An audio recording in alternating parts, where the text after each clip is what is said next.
I never thought the people who gave me life could also take away my dignity.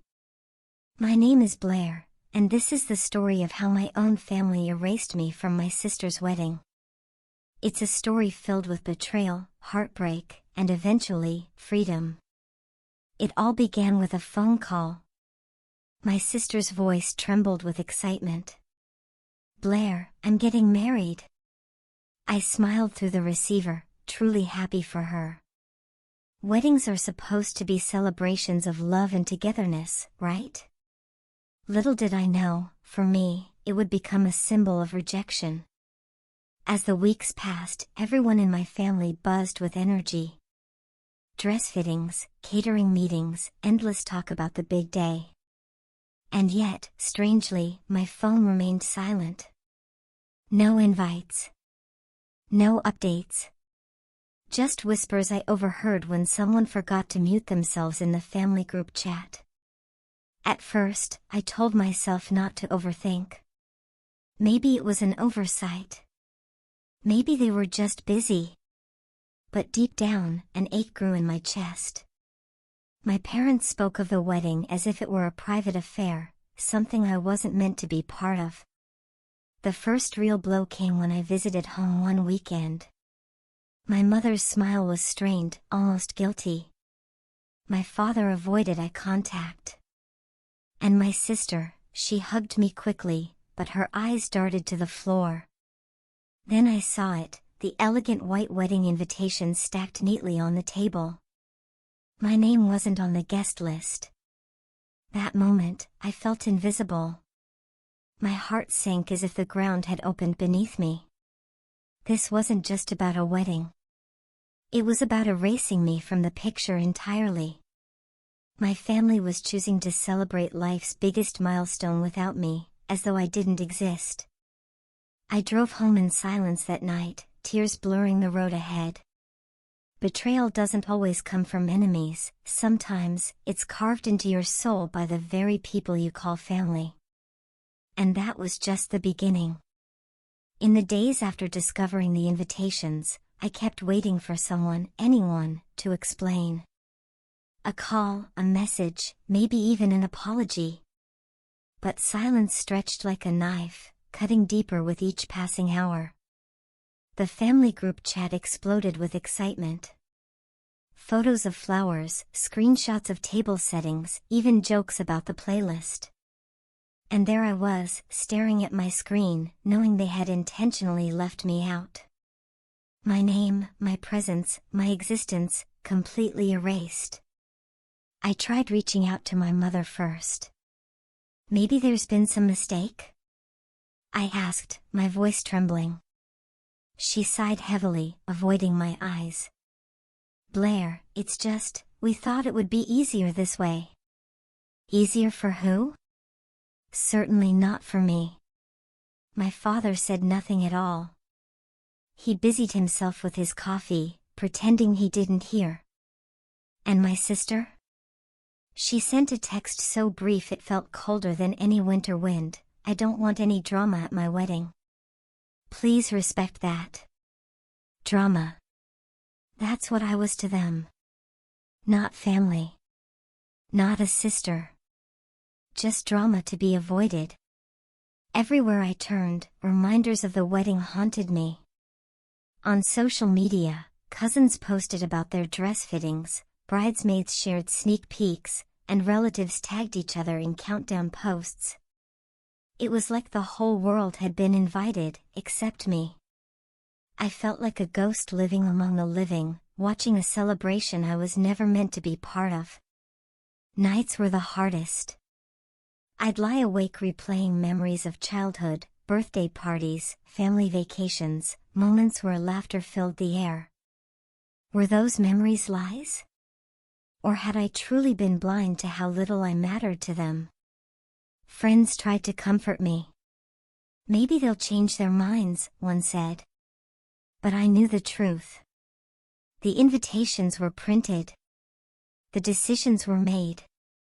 I wasn't just forgotten, I was intentionally excluded. The betrayal festered inside me, mixing with heartbreak until it became something heavier. I began questioning everything. Was I truly that unlovable? Did I do something so terrible that my own blood wanted nothing to do with me? Each unanswered question felt like a stone added to the weight I carried.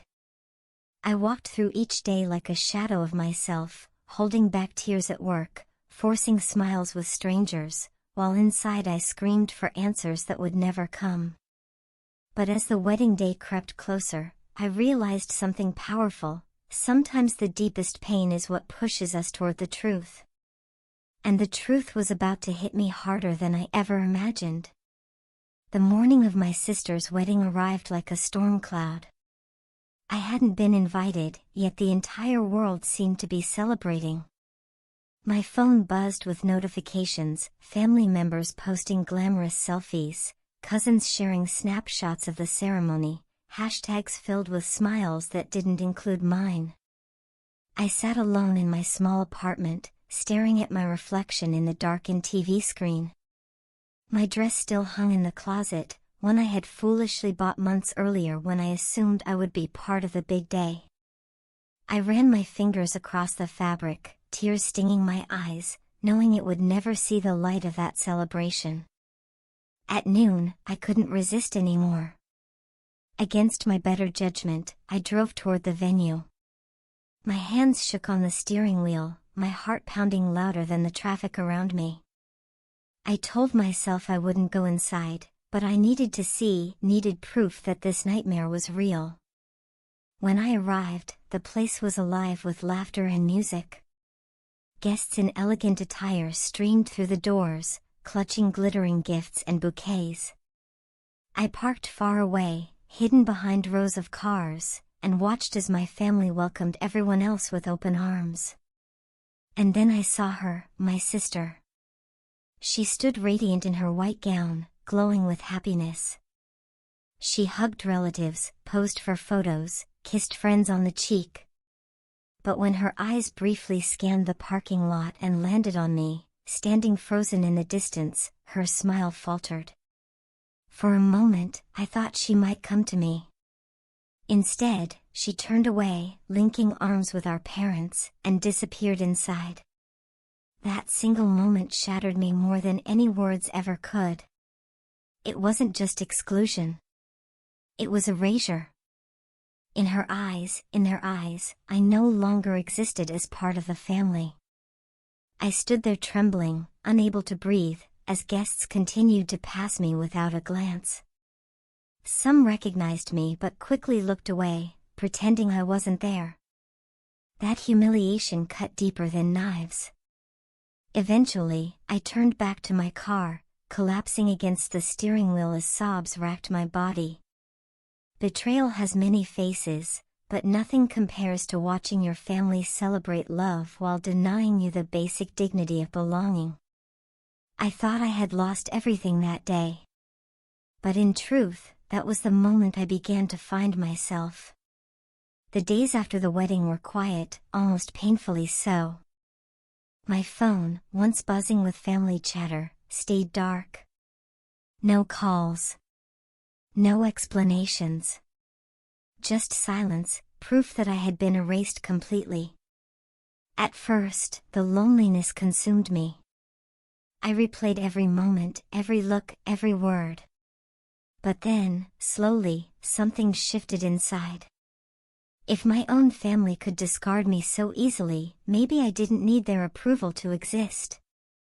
Maybe their betrayal was a mirror, showing me where I truly didn't belong. I began focusing on myself. I threw myself into work, into hobbies I had abandoned, into friendships that had always felt genuine. The more I invested in people who actually valued me, the lighter my heart became. One evening, I sat on my balcony watching the sunset paint the sky in gold and crimson. A thought struck me, maybe I hadn't been erased at all. Maybe I had been freed. Freed from judgment, freed from being the scapegoat, freed from constantly begging for love that was never given freely. Weeks later, a distant cousin reached out. She whispered how uncomfortable the wedding felt, how people noticed my absence. "It wasn't the same without you," she said. That single sentence washed over me like balm. I realized then that truth has a way of surfacing, and karma, it never forgets. Because while my sister may have erased me from her big day, she couldn't erase the unease that lingered. My parents may have looked the other way, but they couldn't erase the guilt etched in their silence. And I chose not to erase myself. Today, I stand stronger, not because my family lifted me up, but because they tried to break me, and failed. Their betrayal carved out space for my freedom. And in that space, I finally discovered the most important truth: sometimes losing people is the only way to find yourself. And that freedom? It's worth more than any wedding invitation could ever be. If you believe in second chances and family, like, comment, and subscribe for more stories that inspire.